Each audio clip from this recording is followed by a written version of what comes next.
మనుషులను గురించి ఆలోచిస్తే ఇదిగో చావు పుట్టుకలు కలిగిన ఒక చిన్న జీవితాన్ని కలిగి ఈ మట్టి శరీరాన్ని కలిగిన వారం మనం ప్రియమైన వారలారా. నేను తప్పు చేసిన దేవుడు నన్ను ఏం చేయట్లేదులే అని మనం అనుకుంటాం. దేవుడు చెయ్యకపోవడానికి కారణం ఏంటో తెలుసా? నువ్వు మంటి వారమని జ్ఞాపకం చేసుకుంటున్నాడు ఆయన.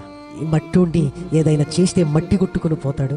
సరేలే, నా వాక్యాన్ని వినిపిస్తాను, వాడు మారితే నా హక్కున చేర్చుకుంటాను అని మనకు ఆయుష్ కాలాన్ని ఇస్తూ మన పాపాన్ని భరిస్తున్నాడు, మన అవిధేయతను ఆయన సహిస్తున్నాడు. ప్రేమన దేవుడు పిల్లలారా, అలాగైతే మనం మట్టివారం అన్న సంగతి మనకు తెలిస్తే ఏమండి మారాలి అన్న ఆలోచనలోనికి వెళ్ళిపోతాం. ప్రేమల వాళ్ళారా, నాయన నేను ఎందుకు ఓర్చుకుంటున్నానో తెలుసా?